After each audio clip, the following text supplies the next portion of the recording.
Bonsoir à toutes et à tous et merci de rester fidèles au programme du soir sur New World. Bienvenue dans Regard Croisé, le 5e et dernier numéro de cette semaine. Encore 4 sujets à aborder avec nos invités. Nous parlerons d'abord de la République démocratique du Congo, 25 militaires condamnés à mort pour fuite devant l'ennemi. Nous irons ensuite parler de l'AES et de la CEDEAO, sommet très attendu, c'est 6 et 7 juillet. Nous parlerons après du Sénégal. Des députés proposent une loi pour combler le vide sur les prérogatives du Premier ministre. Puis nous terminerons bien évidemment par le Togo. L'opposition demande pardon au peuple pour ses erreurs et ses divisions. Et pour en parler ce soir, 2 invités pour le moment sur ce plateau avec moi. Eric Johnson, vous êtes journaliste, directeur de publication du journal L'Union. Bonsoir Eric et bienvenue. Bonsoir Guillaume, bonsoir chers amis, bonsoir chers amis téléspectatrices et téléspectateurs de New World TV. Merci beaucoup d'avoir répondu à notre invitation Eric. C'est moi. Notre deuxième invité ce soir, Bon Enfant Agbovi, vous êtes syndicaliste et analyste politique. Bonsoir Bon Enfant et bienvenue. Merci, bonsoir Guillaume et bonsoir mon grand frère Eric. Beaucoup gentil à tous nos téléspectateurs et surtout courage aux élèves qui n'ont pas pu réussir aux différents examens de cette année. Félicitations pour ceux qui ont réussi. Merci beaucoup à vous donc d'avoir répondu à notre invitation. Avec vous, nous allons attaquer notre premier sujet. Nous prenons la direction de la République démocratique du Congo où 25 militaires ont été condamnés à mort pour fuite devant l'ennemi. C'est un procès express, un procès inédit. Les concernés ont été arrêtés mercredi, jugés mercredi et condamnés mercredi, condamnés à mort dans un procès, comme je l'ai dit, express et inédit. Ils sont au total 31 à être arrêtés, dont 27 militaires et 4 femmes. Les 4 femmes seront relaxées, 2 militaires également. 25 militaires, donc au final, seront condamnés. Parmi eux, 2 capitaines qui étaient poursuivis pour fuite devant l'ennemi, dissipation de munitions de guerre, violation de consignes et vol. Ils ont été arrêtés, comme je le disais, dans l'est de la République démocratique du Congo. Ce mercredi, on leur reproche d'avoir fui devant les rebelles du M23, ces rebelles qui mènent plusieurs opérations et qui attaquent les populations dans l'est de la République démocratique du Congo. C'est la peine de mort qui attend donc ces 25 militaires. Leur avocat a normalement annoncé qu'il va faire appel, mais n'a pas autant d'espoir que tous ses clients seront donc, que la situation de tous ses clients sera reconsidérée. Nous en parlons avec nos invités. Je veux bien commencer par vous, Bon Enfant Agbovi. 25 militaires condamnés à mort en République démocratique du Congo. L'État a repris les condamnations à mort depuis mars. Et voilà 25 militaires qui en paieront le prix. Pour certains militaires, il s'agira d'exemples pour les autres. Oui, bien sûr, peut-être ce n'est pas seulement les 25 militaires là, quand même que quand l'État a repris, je crois, en mars 2024, oui, effectivement, ils ont levé le moratoire de la peine de mort. Et leur argument, c'était pour décourager les traites et les gens qui, d'une manière ou d'une autre, complotent pour la déstabilisation du peuple congolais. Mais maintenant, pour ces 25 militaires dont on a parlé et qui sont sous le coup de la peine de mort, quand moi j'ai lu cet article, moi j'ai souri un peu parce que les gens sont arrêtés le mercredi. Quelques heures plus tard, ils ont comparu devant, etc. Et immédiatement, la condamnation, etc. Bon, j'ai vu quand même un acharnement contre ces 25 militaires, quand bien même ce qu'ils auraient fait ne relèverait pas de leurs compétences. Il faudrait quand même donner du temps aux militaires de parler vraiment et de dire vraiment ce qui s'est passé. Tout compte fait, lorsqu'un militaire fuit les combats, alors que tu es recruté pour ça, tu manges dans la même assiette que la mort. C'est-à-dire qu'un militaire n'a pas peur de la mort.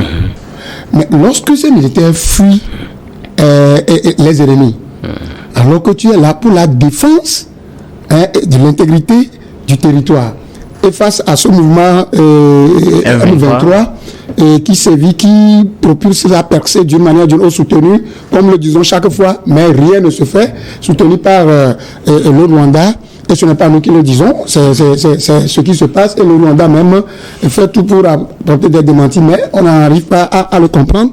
Ça veut dire que c'est quelque chose qui est arrivé et que ces militaires-là auraient posé cet acte. La plupart de ceux qui ont intervenu par rapport à leurs commentaires, vous allez comprendre que d'aucuns se demandent qu'est-ce qui aurait poussé ces militaires à fuir le combat pour lequel ils sont recrutés. C'est la question. Je suis d'accord. J'ai été d'accord avec certains qui ont dit que peut-être c'est des militaires à pas de l'échelle, c'est-à-dire les gens qui ne sont pas bien formés d'abord, les gens qui auraient manqué des équipements, parce que lorsque tu rentres en guerre avec quelqu'un et que l'équipement que tu utilises est en deçà de ce que ton ennemi utilise, en réalité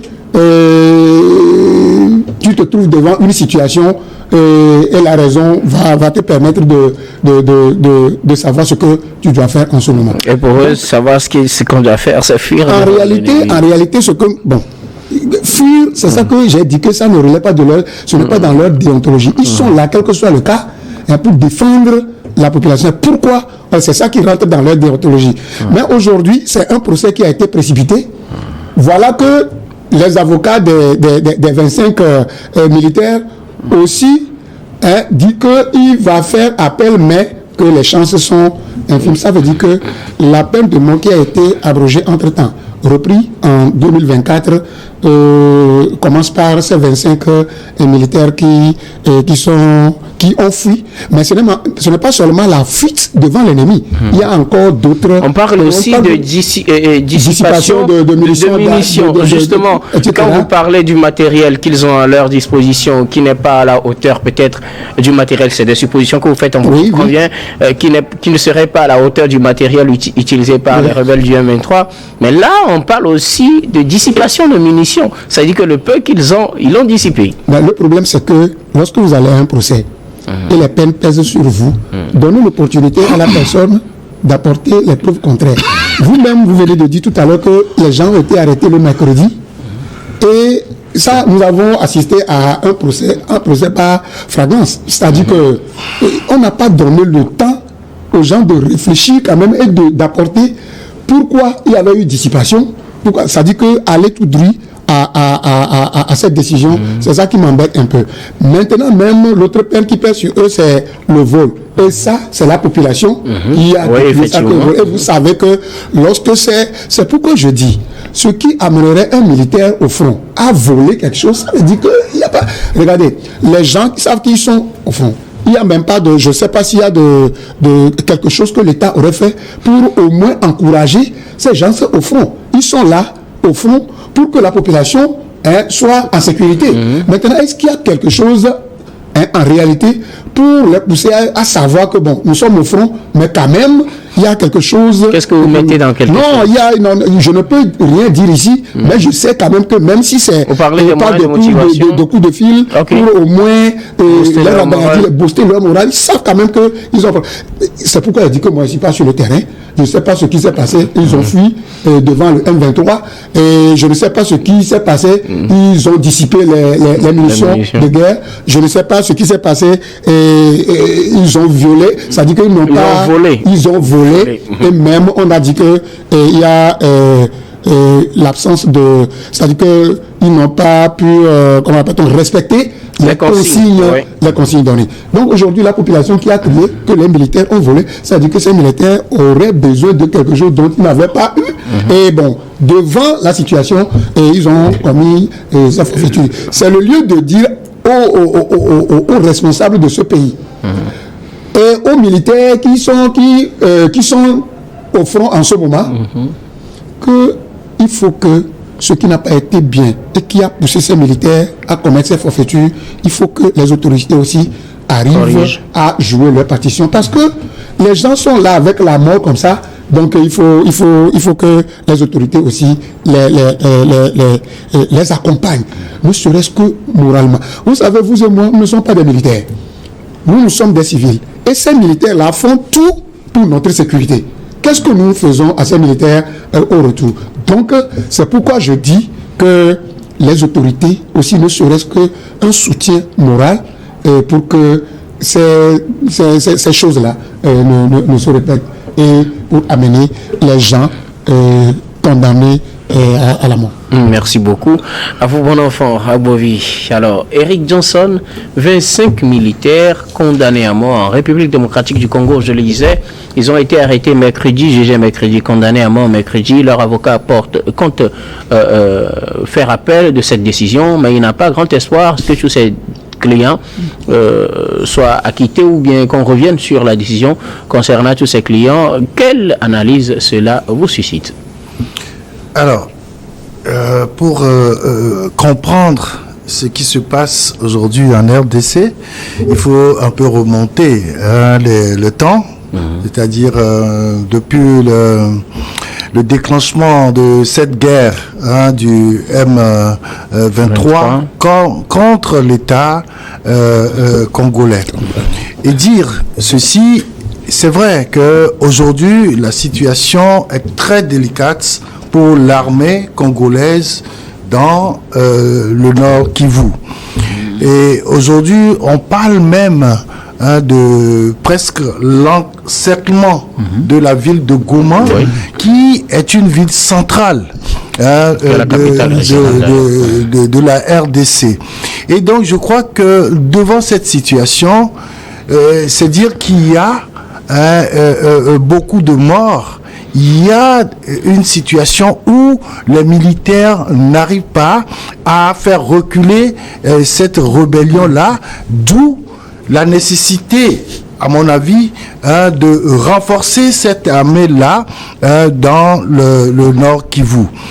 Et je dis, c'est vrai que lorsque vous aspirez à devenir militaire, il faudrait déjà comprendre les missions, les attitudes et le mindset d'un militaire. Il est dit que le militaire, il doit avoir certaines caractéristiques comme l'amour de la patrie, l'honneur, le courage, la dignité. Et dans ces missions, le militaire doit savoir qu'il doit protéger, servir et défendre la nation. Et là, défendre la nation, c'est dire qu'il faut que le militaire ait dans sa tête ce qu'il doit forcément défendre le pays jusqu'à l'ultime sacrifice qui est la mort, c'est-à-dire mourir pour le pays. Aujourd'hui, qu'est-ce qu'on nous dit? Ces militaires-là ont fui devant l'ennemi. Et quel ennemi encore? C'est une rébellion. C'est vrai que ces gens-là, ils sont soutenus, selon les rapports de l'ONU, par l'armée rwandaise. Ça veut dire que c'est une situation de guerre. Ils sont dans une situation de guerre et quand on vous envoie au front, soit vous gagnez, vous regagnez vos unités, ou soit vous perdez et vous mourrez pour le pays. Et donc, devant cette situation, les militaires congolais qui ont fui savent déjà qu'ils sont en faute. Et par conséquent, lorsqu'un militaire déserte le front, c'est qu'il fuit, il ne se fait pas arrêter. Mais lorsque vous vous faites arrêter, c'est que vous devez être jugé selon les lois de la République. C'est vrai qu'il y a quand même une levée de peine, on n'est plus devant la peine capitale, mais comment dire, on n'est plus devant la prison à vie. La prison à vie, mais c'est la peine de mort, la peine capitale. Je crois que c'est fait exprès. Parce que depuis le déclenchement de toutes ces rébellions-là en RDC, les autorités et la société civile ont compris qu'il y a beaucoup de trahison, qu'il y a des militaires congolais qui, au lieu de combattre l'ennemi, deviennent plutôt des complices. Pardon ? Des complices. Des complices de ces rebelles-là. Et parfois même, on va jusqu'à dire qu'ils militent plutôt pour ces rebelles-là, qui tuent d'ailleurs même leurs propres concitoyens. Et donc, l'État congolais a décidé alors de faire revenir la peine de mort. Aujourd'hui, c'est vrai que ce jugement-là s'est fait un peu dans la précipitation, certes, mais c'est une sentence qui a été donnée, mais je crois que, tel que l'a dit leur avocat, c'est qu'il faut faire un recours. Parce qu'on peut quand même trouver des situations atténuantes à ces militaires-là. Pourquoi ? Parce que lorsque vous êtes au front et que vous manquez de stratégie, vous voyez tous les jours vos camarades qui partent au front, qui ne reviennent pas, et que vous estimez que les forces en présence ne sont pas égales. Donc, ça peut pousser certains à dire, attention, quoi qu'on fasse, quoi qu'on soit courageux, quoi qu'on ait toutes les compétences, mais on ne pourra pas revenir ou on ne pourra pas vaincre l'ennemi. Mais tout ça, c'est vrai que ça peut se discuter dans les garnisons, dans les unités, mais là, je pense que c'est une situation atténuante qu'on peut trouver à ces militaires-là pour prononcer peut-être la prison à vie et non la prison la peine capitale, parce que vous savez, c'est vrai, les organisations de la société civile mènent une guerre féroce contre ce retour de la peine de mort en RDC, et je crois que c'est une première qui vient de se passer, et je crois que leur avocat doit véritablement trouver des raisons pour lesquelles on ne doit pas condamner ces militaires-là à mort. Merci beaucoup. Vous rappelons qu'il y a de cela quelques semaines, quelques militaires également avaient été arrêtés pour refus d'aller combattre justement sur le front. On se demande logiquement ce qui se passe pour que les militaires ne veuillent plus respecter leur engagement, aller battre les rebelles sur le terrain. Nous allons marquer la première pause, puis on reviendra juste après pour la suite de cette émission.